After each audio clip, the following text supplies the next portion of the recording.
Hello everybody. Finally some movement in the stock market. Let's have a look at the fear and greed index. So now we are at 40 and yesterday we were at 45. So what happened is that the dollar is getting a bit stronger. And if we zoom out, this is the March period of last year where we had the virus event, and since then the DXY, so the dollar strength, is coming down, and now it's coming up again. So that's always bad for precious metals and also for the stock market.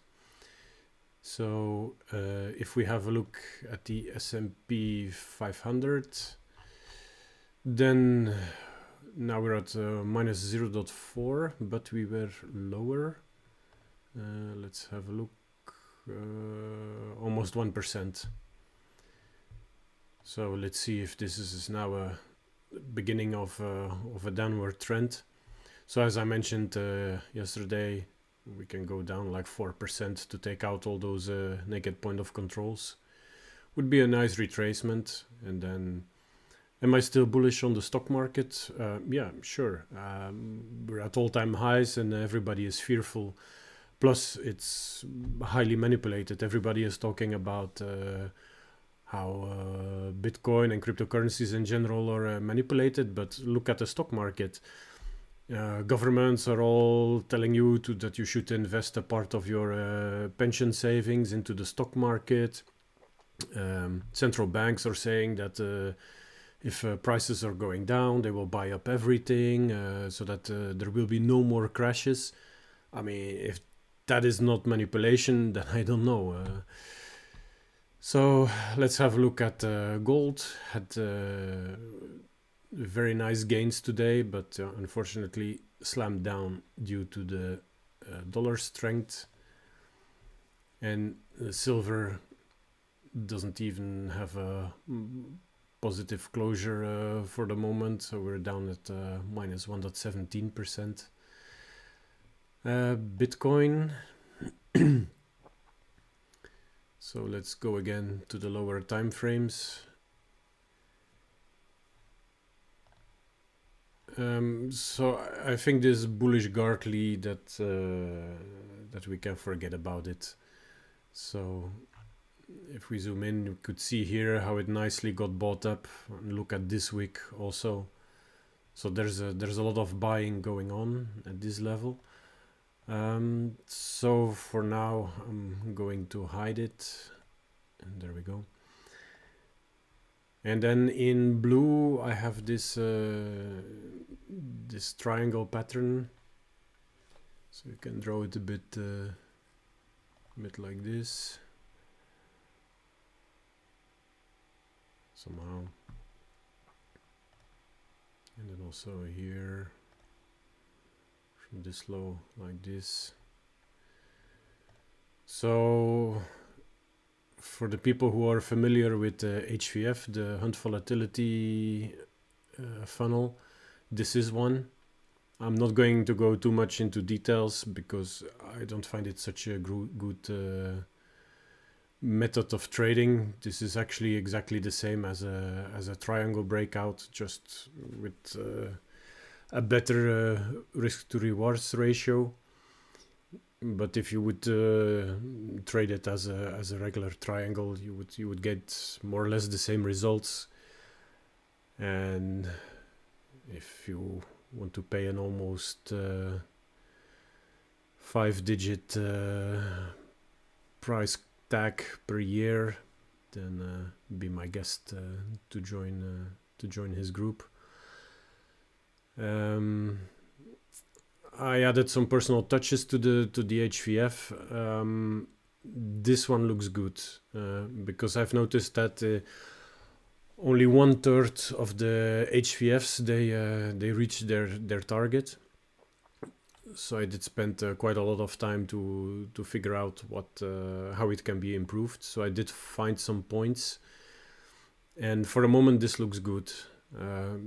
If we close below here, this low, which is at 33,127 on Bybit, then that's when I would close my position. So I did also buy again for my long-term position. But as I just said, if we close below here, then I'll be out again. So basically your target would be, if you trade it as a classical triangle, you would go from the high to the low. And then wherever you break out, depending a bit how you draw the triangle, maybe you can do something like this. So then if you break out with a high volume, you might see prices around 39k.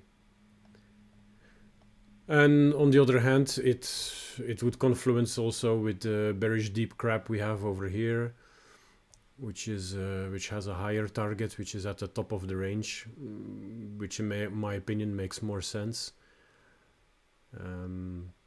But this is of course on the condition that you did already buy here at the lows near point C, because here you can already safely move your stop loss higher, so that you would even close in profit.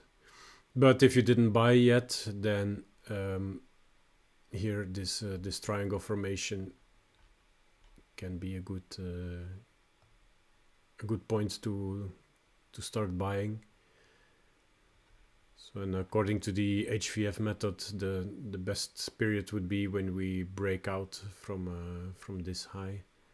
So when we break 35k, or you buy here now and then stop loss below there. Okay, that being said, I think that's about it for the crypto market. Ethereum doing very, very well, plus 5%, while Bitcoin is only up 0.25. So this is really, really nice. And then let's have a look at the algo trading. So we have Tezos. Oh, wrong window.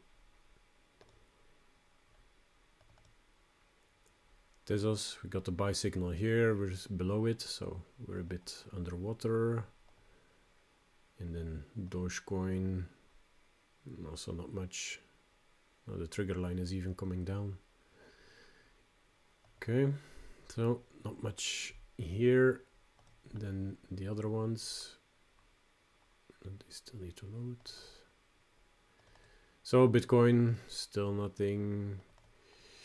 Ethereum coming up again towards the trigger line. Let's see whether we can make it this time. Bitcoin Cash, not the same, it's exactly the same as Bitcoin. And then XRP, we got the sell signal yesterday and now we're a bit above. So also here we will be underwater. And then the Crypto Fear and Greed Index, now we are at 20 and yesterday 29. And now the trading account. So XRP minus $7, Bitcoin minus 56, and Tezos minus 19. Okay, so that's it. That's it for the moment. Maybe one more, and that's for the Euro Hungarian forint. For the forex traders, because we also had a nice move here. There we go.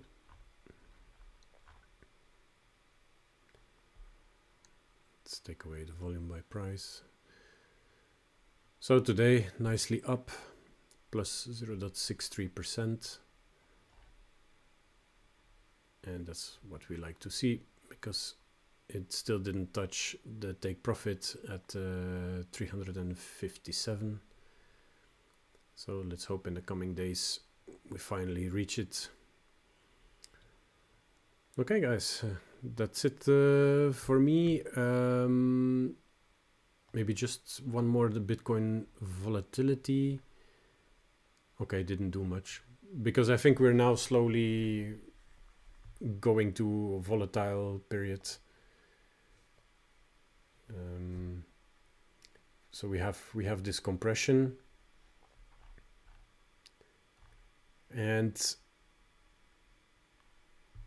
this is a precursor for a volatile market. So, or we break down the triangle, or we break up, and then we're good for a volatile period. So yeah, that's it for me today. See you tomorrow.